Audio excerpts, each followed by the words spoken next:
My name is Hannah Reed. I'm 23 years old. And this is the story of how my parents told me my grandmother sent me $200 for my graduation. And how, a year later, she asked me a question that froze my entire world. Sweetheart, did the $18,000 help you start your future? If you enjoy emotional, true-to-life stories like mine, don't forget to hit that subscribe button so you don't miss what happens next. The envelope they handed me was so thin I could see its crease under the living room lights. Someone clapped behind me. Someone else lifted their phone to record the moment. My mother fixed her smile, the smile she always used when she wanted the room to believe something, and my father draped an arm over my shoulder as if we were on a stage performing a well-practiced scene. Your grandma sent this for you, my mother announced, loud enough for the entire crowd of distant relatives and neighbors to hear. I opened the flap carefully. 2 crisp $100 bills slid into my palm. The room cheered, as though $200 was the key that would unlock my entire future. My aunt, who hadn't called me once all year, said, "Isn't that thoughtful?" Eleanor's always been so generous. I nodded, smiled, performed. But inside, something in me hardened.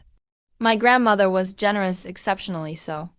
But she was also intentional, thoughtful. She never sent money without a handwritten note, a story, a folded recipe, something personal. This envelope felt mechanical, prepared, handled, and as I folded it back up, I felt a strange tightness behind my ribs. A whisper of suspicion I pushed down immediately. Graduation parties were supposed to be joyful. I didn't want to ruin mine with doubts, or maybe I didn't want to push my luck. Because the truth was, I'd been born into a family where attention had a currency, and I had never been wealthy. Growing up, Chloe, my younger sister, was the sun, and the rest of us revolved around her, not by choice. Just by gravitational force. She was the kid who got new shoes just because, while I was reminded for the 4th time to take care of your coat, Hannah, it needs to last 2 more years. She was the one who got birthday cakes 3 layers tall and sparkly gifts from every direction, while mine were quiet dinners and practical things wrapped in leftover Christmas paper. Even the refrigerator had a favorite child. Chloe's pictures, her certificates, her art projects stayed up for months. Mine lasted until the next grocery receipt needed a magnet. My parents never said they preferred her. They didn't need to. It was in the way they lit up when she walked in. In the way conversations always tilted in her direction. In the way my mother sighed with relief when I said, "It's fine. I don't need anything." But the moment I truly understood my place came when I was 15. It took me 3 weeks to make that dress. 3 weeks of hand-stitching after school, sitting on the carpeted floor of my tiny bedroom while scraps of fabric pooled around me like fallen petals. I had found everything I needed on the clearance rack at a craft store, soft navy blue panels, lace trim, little pearlescent buttons that I bought with babysitting money. It was for the talent showcase at school. My first big chance to show something I was proud of. The night before the event, I walked into the living room holding the finished dress in both hands like it was something sacred. Mom was scrolling her tablet. Dad was buried in the newspaper. Chloe was on the rug, tapping the back of her new phone case, something she got for no reason other than she liked it. I stood there, waiting for someone to notice. Finally, without lifting her eyes, my mom said, "Oh, that's cute," before turning straight back to Chloe's glowing phone. The dress sagged in my hands. Something inside me sagged with it. That was the first time I realized some people in a family glow under every light. And some disappear even when they're standing in the same room. I had been disappearing for years, I just hadn't noticed until that moment. By the time I reached college, I had adapted to invisibility like it was a second skin. I stopped hoping for birthday surprises. I stopped fighting for fridge space. I stopped asking if Grandma ever sent me anything just for me, because every time I did, my father would answer with the same cold phrase, "Don't question us, Hannah. We know what's best." And every time I watched a new pair of boots appear in Chloe's closet, a new bracelet, a new spa appointment for my mother, a new tool set or a watch from my dad, all under the same label. A little extra support from your grandma. Support my grandma never once asked me if I'd received, because she thought I had. After graduation, things only got stranger. My mom wore a new gold necklace one afternoon, The kind of necklace that didn't come from the clearance section of underwear. She touched it lightly, almost like she wanted me to see it. A little extra support from your grandma, she said casually. 2 days later, she wore emerald earrings. My dad mentioned the fancy spa downtown he had suddenly started visiting weekly. He said it like it was a medical necessity. A prescription. Chloe came home one night swinging a designer handbag at her wrist like a trophy. Isn't it gorgeous? She said, spinning for my mom. It was. It also didn't match anything about our supposed financial situation. Our lights flickered in storms. Our freezer door stuck unless you kicked it. Our tight budget had been a family motto since I was old enough to multiply. And yet, everyone around me was glowing. Except me. And for the first time in my life, I felt something new rising beneath my skin. Not sadness, not resignation, but suspicion. A quiet, sharp suspicion. The kind that waits, the kind that watches. The kind that eventually learns the truth. I just didn't know that truth would arrive in the most unexpected way from my grandmother herself. Stay tuned to find out what happened when I finally confronted my family about the $18,000 they stole from me. My grandmother's voice has always had this calm, steady warmth to it, like the last soft light before sunset. Even when I was little, she spoke to me like I mattered, like every question I asked deserved a real answer. So when her name lit up my phone 3 weeks after graduation, I smiled without thinking. "Hi, Grandma. Hannah, sweetheart," she said, breathless with excitement. "I've been meaning to call. I wanted to ask, did you use the money for classes? Or something fun?" I paused. "Classes? Fun? For $200? I tried to steady my voice. "What money, Grandma?" There was a small silence. Just long enough to make my heartbeat land somewhere uncomfortably high in my throat. "The graduation gift," she said, as if it were obvious. "The $18,000 I sent you." I swear the room tilted. "Grandma," I whispered, afraid my voice might crack. "What did you say?" "The money, sweetheart," she repeated. "The $18,000 I wired to your parents to give you at graduation. Don't tell me they forgot to explain." Forgot, that word echoed like it was bouncing off empty walls. "No," I said slowly. They didn't forget, Grandma." I could barely breathe. Because if they didn't forget, they hid it. All of it. Every last dollar. While I stood next to them holding an envelope with $200, and they smiled like nothing was wrong. My grandmother's voice softened immediately. "Hannah, dear, what did they tell you I sent?" I closed my eyes. "They gave me $200, I whispered. In an envelope. There was no silence this time, just a sharp inhale. A rustle, and then a trembling in her voice I had never heard before. "What?" she said, each letter cracking. "That can't be." I wired the full amount. "I spoke to your mother the same day. She said she would give it to you during your celebration. She said she would give it to you." My mother didn't even blink when she handed me that envelope. Not once. "Hannah," Grandma said again, her tone now steady but low. "Did they say anything else?" My throat tightened. "They told me you sent something small, and that you were sorry you couldn't make it to graduation." "Oh, sweetheart," she whispered, her voice shaking. "I never said that." I pressed my palm to my forehead, the realization crawling slowly, painfully across my mind like ice spreading through glass. My parents didn't just take my gift. They rewrote the story entirely. And they had done it with practiced ease, like it wasn't the first time. Maybe it wasn't. That night, everything around me felt wrong. The walls. The quiet.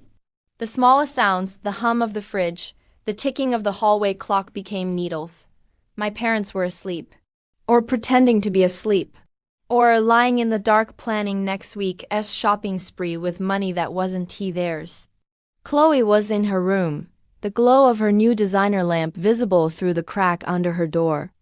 And I sat on my bed, staring at my grandmother's words on my phone. $18,000. Enough to cover community college tuition for a year. Enough to buy the sewing machine I'd dreamed about since I was 15. Enough to fix my car, pay rent, or finally not metaphorically catch my breath. My grandmother had given me a chance.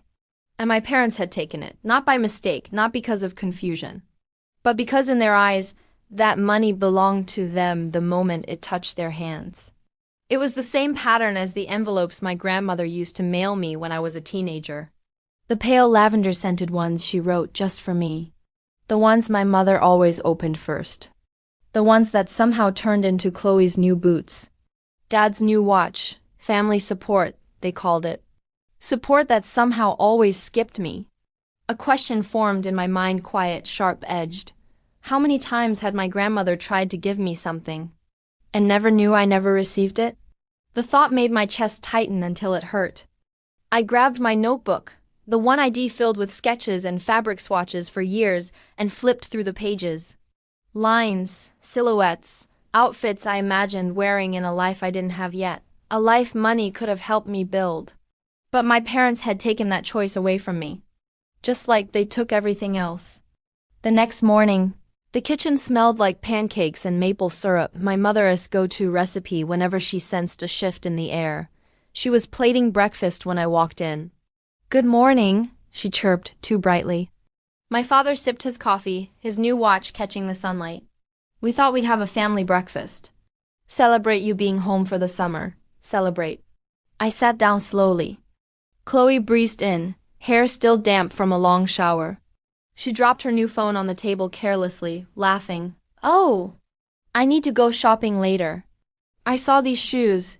Of course she did. My mother smiled warmly at her. "We'll see." "Grandma's been so supportive lately." My stomach nodded. Supportive, that word again. I stared at them, all of them, and something inside me began to sharpen, taking shape like a blade. Not anger, not yet, not confrontation. Not yet, just clarity. A new clarity I'd never had before. Because now I knew, every smile, every phrase, every "we know what's best," they weren't just dismissals. They were weapons, small ones, quiet ones, but weapons all the same. And my grandmother had unknowingly handed me the key to prove it. I pushed my plate away. "Hannah?" my mother asked. I stood. "I'm going to visit Grandma this weekend," I said. 3 heads turned toward me. My mother's smile froze. My father's jaw tightened. Chloe blinked, confused. "Why?" my father asked, slow and sharp. I held his gaze for the first time in years. "Because," I said softly, "there's a lot we need to talk about." The room fell utterly silent. And for the first time in my life, I wasn't invisible anymore. The drive to St. Louis felt heavier than the miles themselves. I left early Saturday morning before the sun had fully risen and before my parents could ask any more questions. They didn't try to stop me, not directly, but their silence when I packed a small overnight bag told me enough. My mother stood at the kitchen window, arms crossed, pretending to water her plants.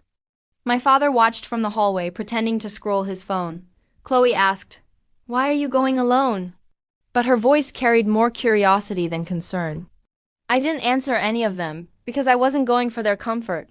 I was going for the truth. Grandma Eleanor lived in a cozy 1-story home painted sunflower yellow with white trim. The kind of house that felt warm even in winter. When I pulled into her driveway, she was already outside, waving with both hands as if she'd been waiting all morning. "Hannah!" she called, her voice a blend of joy and something deeper relief, maybe. She hugged me tightly, longer than usual. "You look tired," she murmured. "Come inside." Inside, her living room smelled like lavender and cinnamon, my 2 favorite scents, because she always remembered little details no one else did. I sank into her floral-patterned couch as she brought out 2 cups of tea. She sat across from me and held my hand gently. "Sweetheart, tell me everything." I took a breath. "I didn't get the graduation money," I said quietly. "They gave me $200 and said you sent that." She blinked slowly, as if absorbing each word carefully. "I knew something was wrong," she said. "Your mother sounded off. When we talked afterwards, she never thanked me properly. And she avoided my questions." My grandmother set her cup down and reached into a small drawer near her armchair. She pulled out a stack of papers, printed screenshots, confirmations from her bank, a note she had written to herself. "I sent the money the morning of your graduation," she explained softly. "I wanted you to start your future with no limitations. I even wrote a letter to go with it. But your parents said they'd handle it." I swallowed hard. "What did the letter say?" She smiled sadly. I kept a copy. She handed me the folded page. Her handwriting was elegant, looping, familiar from years of birthday cards. My dearest Hannah, I know things haven't always been easy for you. I've seen the way you shrink yourself so others can shine, but I want you to know, I see your worth. I see your talent. I see the future in you that you've never been given space to claim. Use this money to start that future. Whether it's school, your own sewing studio, or something entirely new, let this be the beginning of your independence. You deserve more than what you've been given. All my love, Grandma Eleanor. My throat tightened until I couldn't speak. I had dreamed of letters like this. Dreamed of someone believing in me that deeply, and to know my parents had taken it, hidden it, replaced it with a hollow envelope. It felt like being erased. Grandma placed a gentle hand on my knee. There's something else. I looked up. She hesitated, as if debating whether it would hurt me more to know. Sweetheart, this wasn't the first time. The room grew still. I've sent you money before, she continued. Not always large amounts, but enough to support your hobbies. Enough to encourage you. Sewing supplies, art tools, even a small scholarship for a summer program you never attended. My breath hitched. I never got any of it, I whispered. Her eyes softened with a sorrow I wasn't ready for. I know, she said. That single sentence broke something in me, you know? She adjusted her glasses, gathering her thoughts carefully. I suspected. Over the years, I noticed they never mentioned my gifts. Your mother always thanked me for family support, but she never said you liked anything I sent. Whenever I asked about your projects or the tools I purchased, she brushed it off. Grandma leaned back, exhaling slowly. But when I sent the 18,000 and heard nothing from you, that's when I knew it was time to stop wondering and start asking. I covered my face with my hands. All those years I thought she had forgotten me. All those years I believed I didn't matter to her as much as Chloe did. All those years I accepted scraps because I thought that was my place. And it wasn't her ignoring me. It was my parents deciding what I deserved. And what I didn't. My grandmother squeezed my hand firmly. I should have acted sooner, she whispered. I should have asked more questions. No, I said, shaking my head. You trusted them. I did too.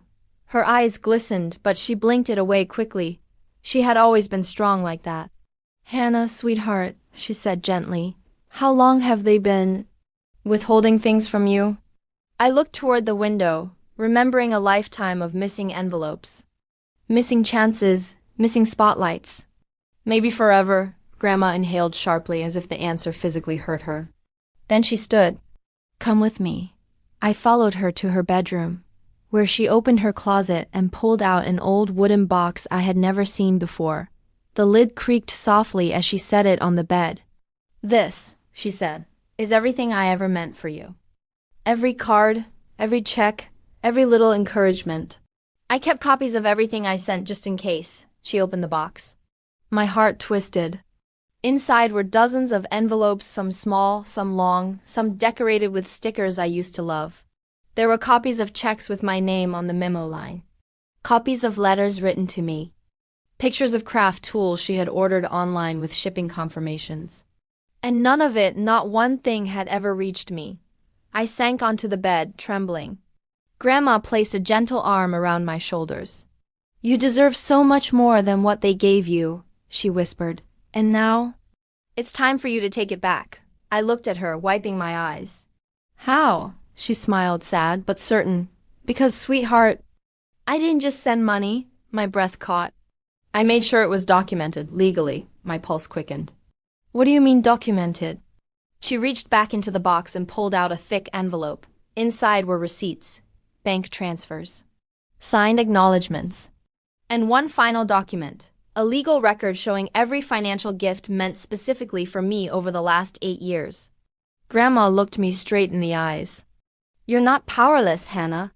Not anymore. I drove home Sunday afternoon with the wooden box strapped into my passenger seat like a living thing. Every single bump in the road made the envelopes inside shift, and each soft thud tightened something in my chest. It was a strange feeling, like I was carrying years of my own childhood, finally returned to me after being lost for so long. By the time I pulled into our driveway, the sky had turned a heavy, ominous gray. The clouds made everything look sharper, harsher. My parents' cars were parked side by side, gleaming and perfect as always. And then there was Chloe's little blue hatchback, sitting crookily across the parking line, just like it always was. My hands were shaking when I finally found the courage to unlock the front door.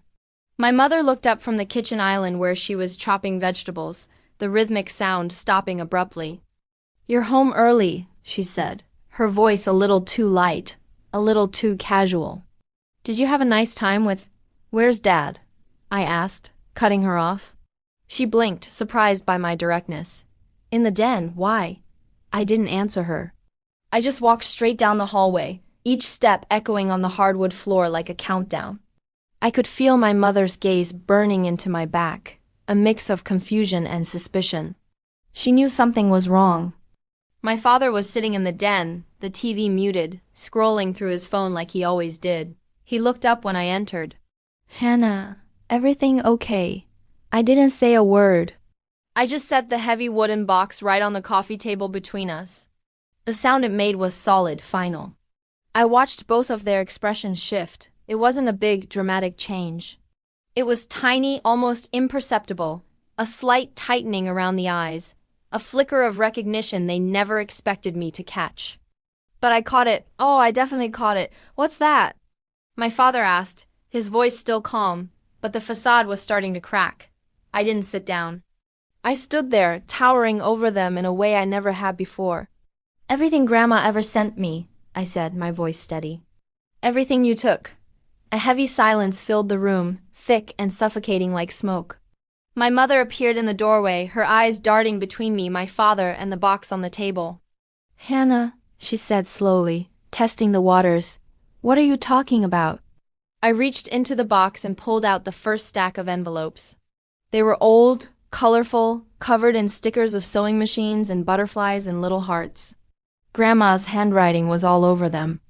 "I thought she forgot about me," I said, my voice trembling just once before I steadied it. "All those birthdays, all those holidays. I thought she just stopped sending cards."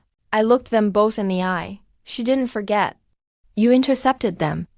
"Every single time." My father stood up, his posture immediately defensive.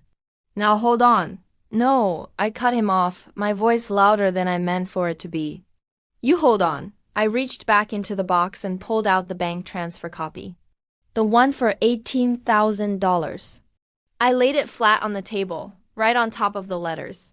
"This is what she gave me for graduation." My mom's face went completely pale. My dad's jaw clenched so tight I could see the muscle twitching in his cheek. "And you," I said, my voice dropping to a near whisper, "handed me $200 too. $100. They were both silent. But this wasn't the silence of confusion anymore. This was the silence of guilt. Raw, exposed guilt. My mother finally broke the quiet, her voice sounding like cracks of glass under pressure. "We didn't steal anything," she said, her words weak. We managed it." "Managed?" I let out a quiet, bitter laugh. "You managed it?" "You were young," she insisted, her voice gaining a desperate edge. "You didn't need that kind of money all at once." "And we had expenses," my father cut in, trying to build a united front. "We used it for the family." We weren't thinking selfishly. I just stared at him, letting the absurdity of his words hang in the air. "Then why did the family expenses always seem to show up in Chloe's closet?" I turned my gaze back to my mother. "Why did your family support look like spa days and new necklaces?" My mother swallowed hard, unable to meet my eyes. She looked down, anywhere but at me. "I deserve to know," I said, my voice quieter now, filled with the ache of years of betrayal. "It was mine. You have no idea how hard it's been," my father suddenly snapped, his calm mask finally cracking completely. He pointed a shaking finger at the box, at the receipts, at all the evidence of their lies. "Your grandmother sends money like it grows on trees. She never once asked how we were doing. Never asked about our finances, never once. It wasn't for you." I shouted, the sound echoing through the house. The room froze. My father's mouth snapped shut. My mother took an involuntary step back, as if my words were a physical force. It wasn't for you, I repeated, my voice softer but sharper, each word a deliberate cut. It was for me. She believed in me. She wanted me to have a future, a head start, and you stole that future because… Why? Because Chloe needed another designer purse. Because you wanted a new watch? My mother's voice shook as she spoke. You don't understand the pressure we were under. No, I said, my voice firm. You don't understand what you did. I reached into my bag one last time and pulled out the legal document. The one Grandma had shown me, with my name clearly listed as the intended recipient for every single gift. I set it down right between us, the final piece of the puzzle. This, I said, tapping the paper, is evidence. And it's enough to file a claim. Both of them went completely still. It was a chilling stillness, not born out of worry for me or regret for what they'd done. It was pure, selfish fear for themselves. My father's voice dropped, taking on a threatening tone. Hannah, we are your parents. You don't go against your parents. I looked at him, really looked at him, for a long, silent moment.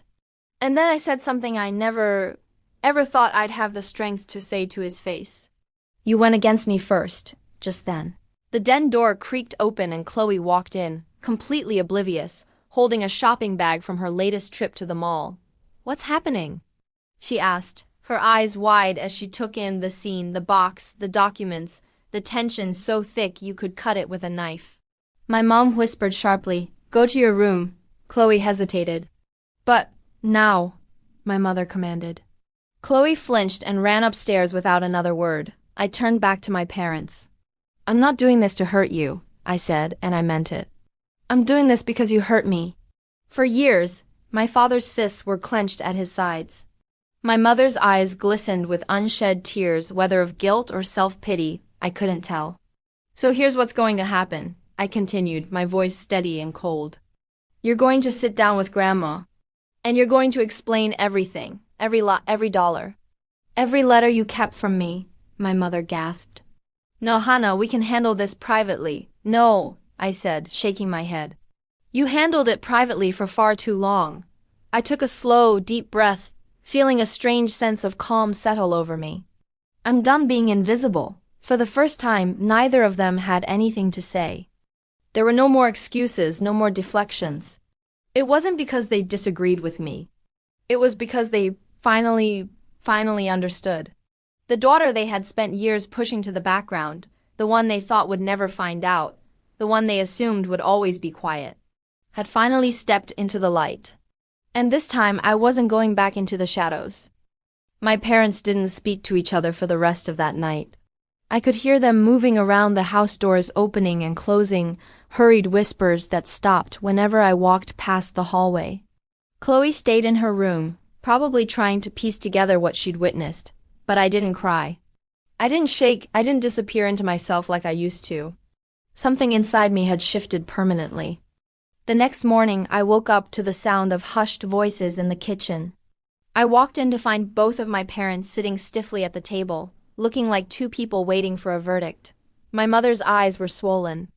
My father's hands were wrapped tightly around his mug. When they saw me, they straightened. Hannah, my dad began, we've been thinking. I've already called Grandma, I said simply. She wants to meet today. My mother's face faltered. Today? All of us? Yes, I said.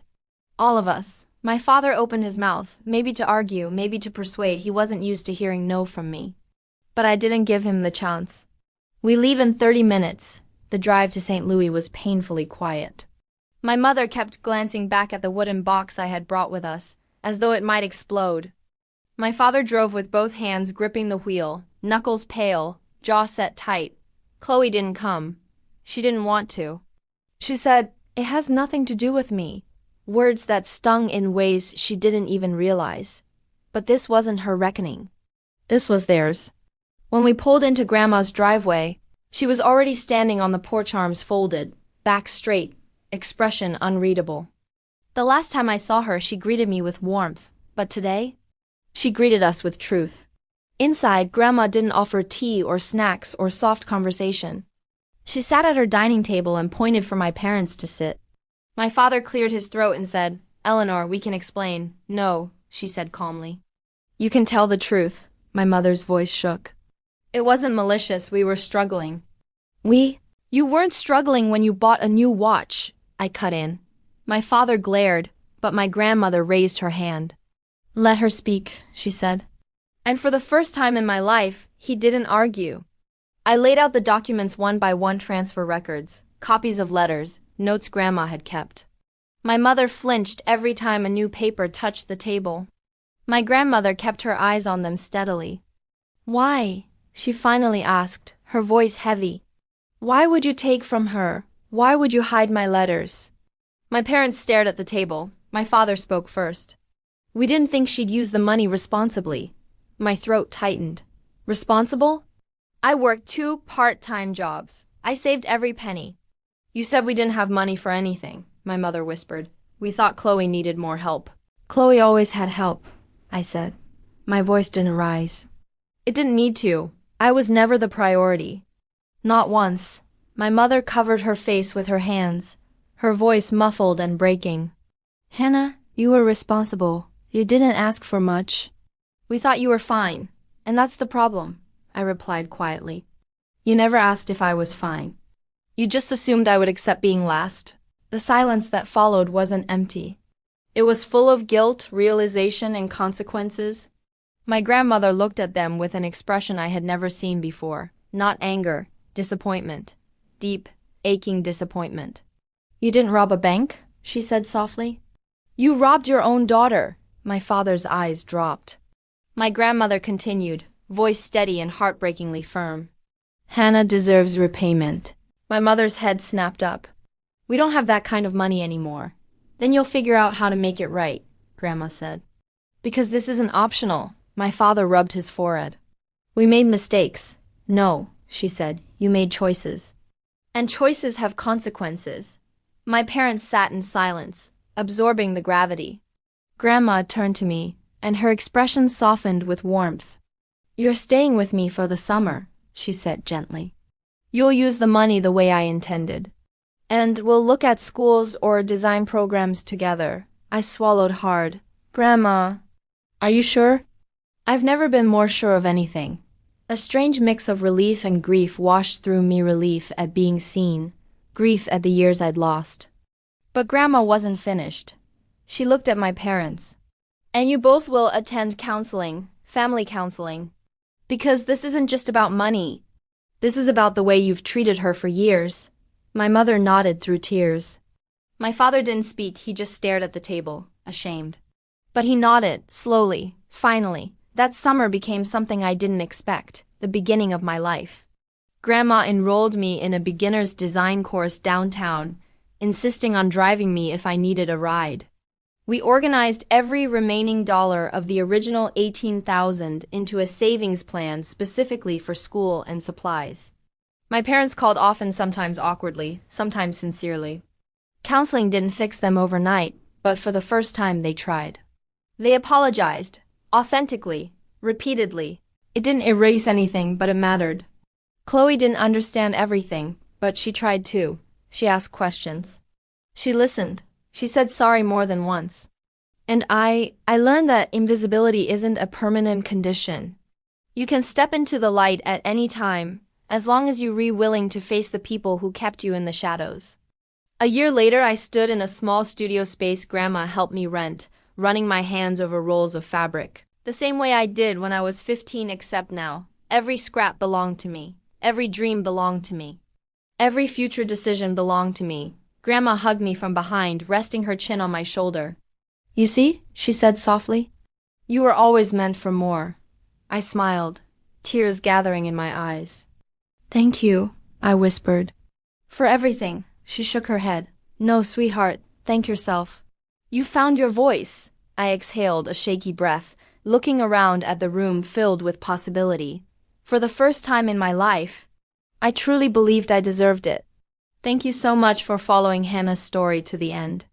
If you've ever felt overlooked or unseen, remember there is support available. Reaching out to a trusted friend, family member, or a mental health professional can make all the difference. Your voice matters. Thanks for watching, and I'll see you in the next story.